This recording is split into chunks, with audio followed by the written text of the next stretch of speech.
Surprising new numbers were released today on how Americans feel about the direction of the country under President Biden. According to a new poll by ABC News and IPSOS, a majority of Americans, 55%, now say that they are pessimistic about the direction of the country, while only 45% say that they feel optimistic. That's a nearly 20-point decline in optimism from the end of April when that question was last asked. At that time, 36% said that they felt pessimistic and 64% felt optimistic about the year ahead.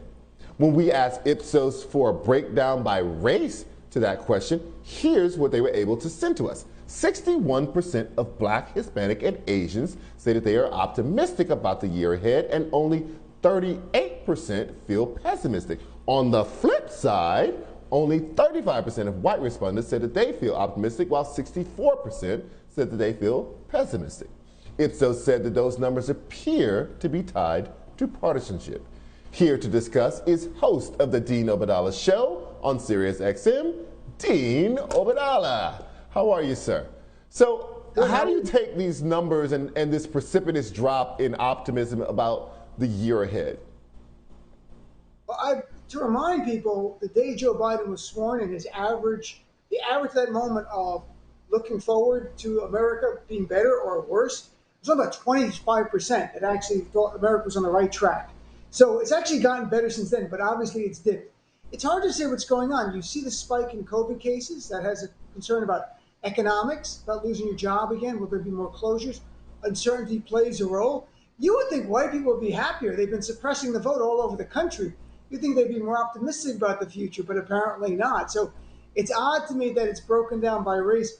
I think people of color, perhaps what you said earlier, if you're under a Democratic president, you're a little bit more optimistic about the future.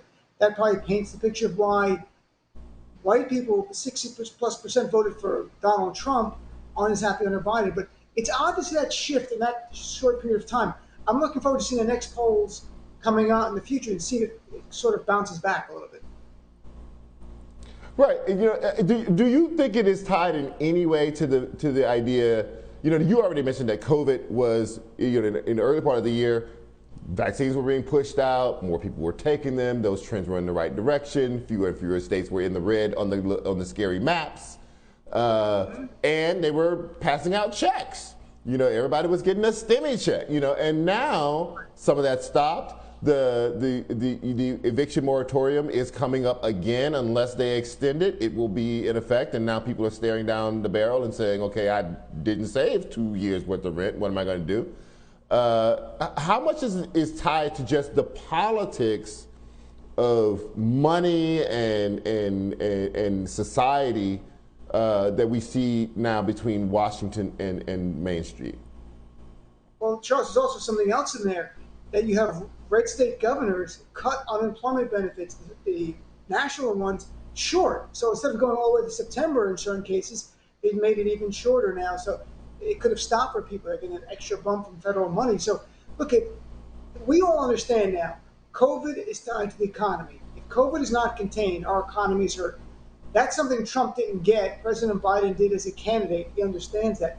So I think all of us instinctively get cases going up. You've got potential for more closures going up, more uncertainty. There might be something else we're missing beneath the surface. I wish they broke it down even more about not just race, but why are you unhappy, or why are you pessimistic or optimistic? But from an outsider point of view, it's got to be, to me, the greatest thing is uncertainty. And I have a little more uncertainty now. I'm optimistic. I look white, but I'm actually a minority, so I'm more in the minority group there. But I have concerns about our future. I have concerns about our future in terms of democracy, but that hasn't changed since January. So something's up. So respondents in this poll were also asked if they approved or disapproved of Biden's handling of immigration, gun violence, crime, the economy. And those two were very low. They didn't ask him about voting rights or police reform, which I think is a problem. But what do you think of those numbers on all the kind of major issues before the Biden administration, all low across the board?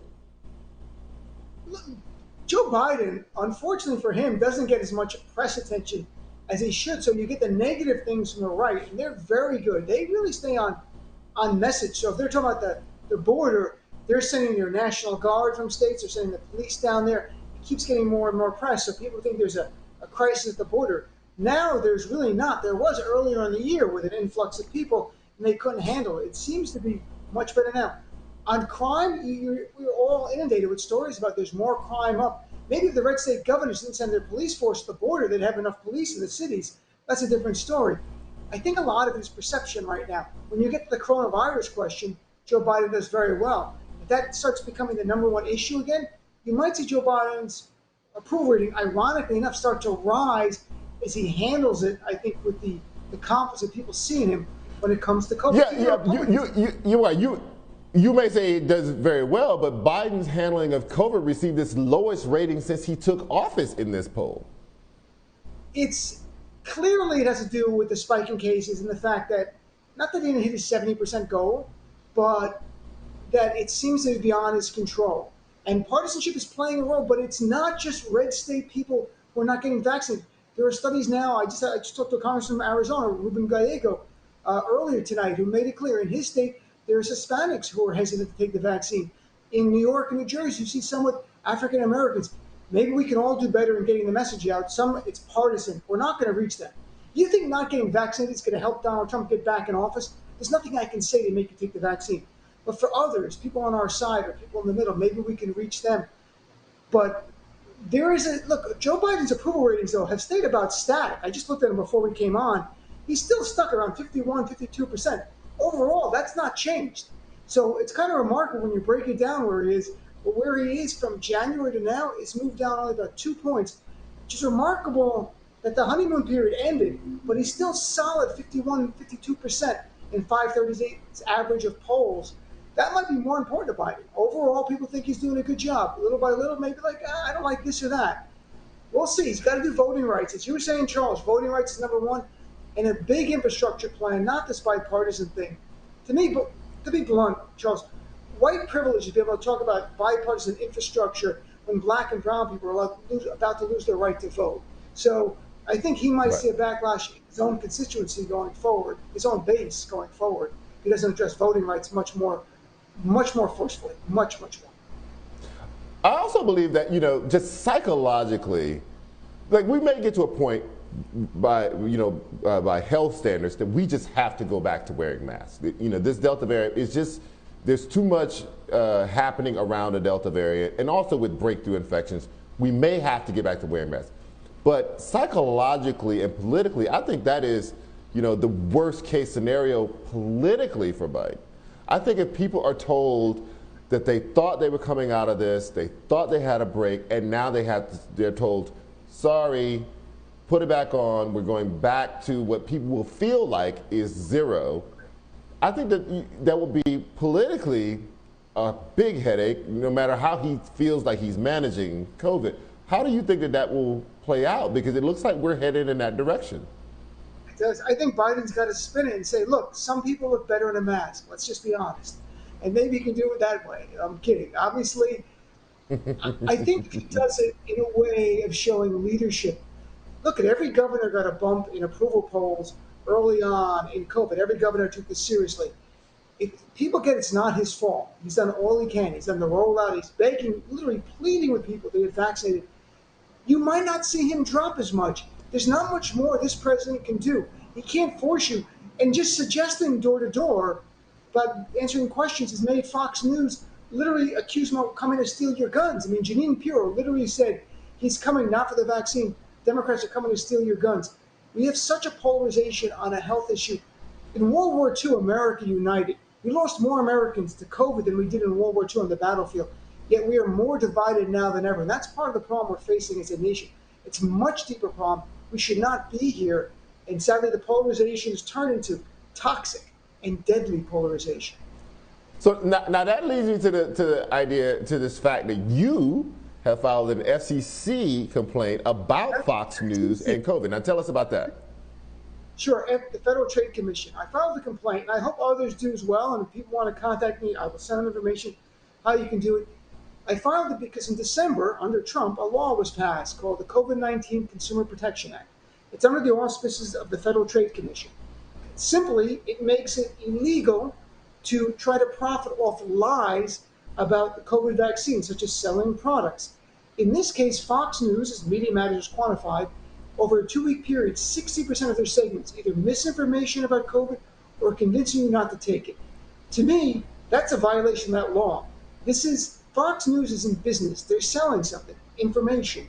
You're buying it with your cable feeds. It's a consumer transaction. So my complaint is predicated on a consumer fraud law that was there to protect the public from shysters and criminals who are trying to profit off you.